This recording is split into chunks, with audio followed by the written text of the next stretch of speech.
DeFi 2.0 एक नई technology है जो कि सेकंड जनरेशन है DeFi 1.0 प्रोटोकॉल्स की, जिसका मकसद उन प्रॉब्लम्स को सही करना था जो कि फर्स्ट इटरेशन DeFi 1.0 में थी। इस वीडियो में हम देखेंगे कि DeFi 1.0 में क्या कमियां थी जिसको पूरा करने के लिए DeFi 2.0 को लाया गया। इस वीडियो को आगे देखने से पहले आप DeFi 1.0 की इस वीडियो को देख लीजिए ताकि आपको DeFi 2.0 समझ में आ जाए। वेलकम टू द क्रिप्टो सोच यूट्यूब चैनल। यहाँ हम जानेंगे क्रिप्टो करेंसी और ब्लॉकचेन टेक्नोलॉजी से संबंधित विषयों के बारे में जिनको आप आसानी से हिंदी में समझ पाओगे। DeFi 2.0 को लाने के पीछे की वजह जो है वो ये है कि DeFi 1.0 में जो कमियां थी या फिर जो समस्याएं थी उनको पूरा किया जा सके। यानी कि इसको ऐसे भी कह सकते हैं कि DeFi 1.0 का अपडेटेड वर्जन है DeFi 2.0। हालांकि DeFi 1.0 क्रिप्टो वॉलेट के जरिए किसी को भी फाइनेंशियल सर्विसेज देने के लिए सक्षम था। वो सभी कमियां जो DeFi 1.0 में थी उसी को DeFi 2.0 में सोल्व किया गया है। तो सबसे पहले DeFi 1.0 में क्या रिस्क थे उसकी अगर बात करें तो जैसे कि लिक्विडिटी पूल्स बहुत ही सफल साबित हुए हैं DeFi 1.0 के इस कॉन्सेप्ट में, क्योंकि इसमें यूजर्स यानी कि लिक्विडिटी प्रोवाइडर्स को फीस अर्न करने के लिए अलाउ किया जाता है जिस पेयर कॉइन में वो स्टेकिंग करते हैं। लेकिन जो लिक्विडिटी प्रोवाइड की जाती है उस पेयर के कॉइन्स के रेशियो में जब चेंजेस होते हैं और जब उसको फिर लाइव प्राइस के अकॉर्डिंग कैलकुलेट करते हैं तो उसमें लिक्विडिटी प्रोवाइडर्स के साथ मनी लूज करने का रिस्क रहता है। इसको इम्परमानेंट लॉस बोला जाता है। बिगनर्स के लिए इम्परमानेंट लॉस एक वेरी डिफिकल्ट टॉपिक हो सकता है, लेकिन अगर इसको सिंपल वर्ड्स में बताऊं तो ये समझ लीजिए कि जो आप लिक्विडिटी पूल्स में इन्वेस्टमेंट करते हैं तो जिस तरीके से लिक्विडिटी पूल्स वर्क करते हैं तो उसकी वजह से जो आपके किए गए इन्वेस्टमेंट पर जो लॉस होता है उसे ही इम्परमानेंट लॉस कहा जाता है। तो अब इसमें इम्परमानेंट लॉस से बचने के लिए आप क्या कर सकते हैं, उसके लिए जैसे आप स्टेबल कॉइन्स के पेयर में लिक्विडिटी प्रोवाइड कर सकते हैं। उसके अलावा आपको ऐसे किसी पेयर में लिक्विडिटी प्रोवाइड नहीं करनी चाहिए जो कॉइन बहुत ज्यादा रिस्की या फिर वॉलेटाइल हो। इसके अलावा आप लिक्विडिटी ऐसे मौके पर प्रोवाइड कर सकते हैं जब उस कॉइन का प्राइस लो हो। तो इन कुछ बातों को ध्यान में रखते हुए आप इम्परमानेंट लॉस को अवॉइड कर सकते हो।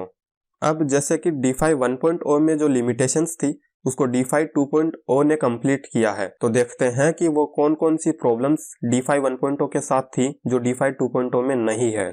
तो सबसे पहले स्केलेबिलिटी, यानी कि DeFi 1.0 में सिंपल टास्क जरूरत से ज्यादा टाइम लेते थे और high traffic and gas fees जैसी समस्याओं की वजह से बहुत ही स्लो और एक्सपेंसिव सर्विसेज यूजर को एक्सपीरियंस करना पड़ता था, क्योंकि ये ज्यादातर इथेरियम ब्लॉकचेन पर ही चलता था। जबकि DeFi 2.0 ऐसा नहीं है, क्योंकि इसमें डिफरेंट ब्लॉकचेन्स पर काम होने लगा जिसकी वजह से हाई गैस फीस वाली प्रॉब्लम्स भी सोल्व हो गई। DeFi 2.0 जो भी स्मार्ट कॉन्ट्रैक्ट के काबिल ब्लॉकचेन्स है जैसे बाइनेंस स्मार्ट चेन, सोलाना जैसे काफी नेटवर्क्स पर अपनी सर्विसेज प्रोवाइड करने लगा। दूसरा इसमें सिक्योरिटी, यानी कि काफी यूजर्स DeFi 1.0 के रिस्क को बिना समझे और बिना मैनेज किए ही वो मिलियंस ऑफ डॉलर्स स्टेक कर देते हैं बिना ये जाने कि ये कम्प्लीटली सेफ नहीं है। इसके अलावा लिक्विडिटी, इसमें लिक्विडिटी प्रोवाइड करने के बाद वो फंड पूरा लॉक कर दिया जाता है, यानी कि जो भी कॉइन्स स्टेक्ड किए गए हैं उनको कहीं और यूज नहीं किया जा सकता है, जो कि एक तरह से देखा जाए तो पूंजी स्कीम जैसी समस्याएं क्रिएट करता है। यही सब लिमिटेशंस को DeFi 2.0 में पूरा किया गया है। DeFi 1.0 में यदि आप किसी लिक्विडिटी पूल में कोई भी कॉइन पेयर में स्टेक करते हैं तो आपको रिटर्न में LP टोकन्स मिलते हैं जिसको आप वापस यील्ड फार्म में लगा सकते हैं उस पर रिवार्ड्स लेने के लिए। इसके अलावा एक इंसेंटिव स्कीम्स, DeFi 1.0 बहुत ही लिमिटेड और अनअट्रैक्टिव स्कीम्स यूजर्स को ऑफर करता है, लेकिन DeFi 2.0 में यूजर्स को कंफर्म रिवार्ड्स देने का ऑफर दिया जाता है जो कि काफी अट्रैक्टिव ऑफर्स होते हैं। और इसके अलावा एक इनोवेशन का स्कोप, यानी कि DeFi 1.0 में टेक्नोलॉजी डेवलपमेंट और इनोवेशन का बहुत ही कम स्कोप है, लेकिन DeFi 2.0 में टेक्नोलॉजी डेवलपमेंट और फाइनेंशियल इनोवेशन के लिए अनलिमिटेड स्कोप है।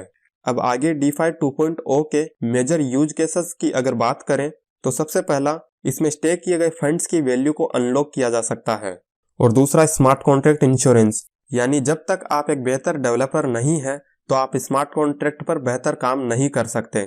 इसमें बस एक अंदाजा लगाकर शुरुआत की जा सकती है किसी प्रोजेक्ट को चलाने की, जो कि यूजर्स के लिए काफी ज्यादा रिस्की होता है जब कोई यूजर इस तरह के DeFi प्रोजेक्ट में इन्वेस्टमेंट करता है। तो इसलिए DeFi 2.0 टेक्नोलॉजी में किसी स्पेसिफिक स्मार्ट कॉन्ट्रैक्ट के लिए DeFi इंश्योरेंस लिया जा सकता है।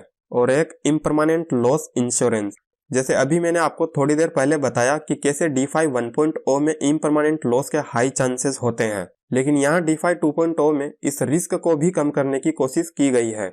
इसमें इम्परमानेंट लॉस को इंश्योरेंस मैकेनिज्म की मदद से लॉस जैसे रिस्क को कम किया जा सकता है।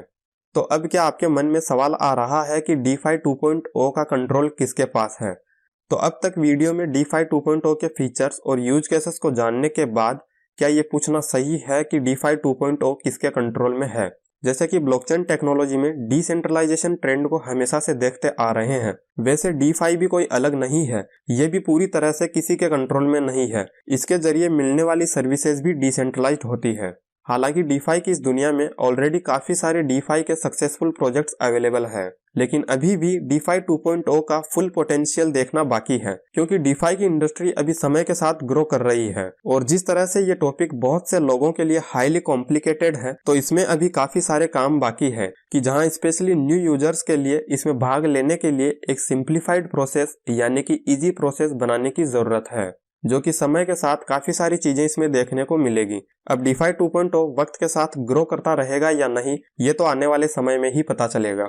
तो अब आप जान गए होंगे कि DeFi 2.0 क्या दावा करता है, कि ये DeFi 1.0 में जो कमियां है उसका एक सॉल्यूशन है। हालांकि दोनों का गोल सेम ही है, सभी फाइनेंशियल सर्विसेज को डिसेंट्रलाइज तरीके से प्रोवाइड करना।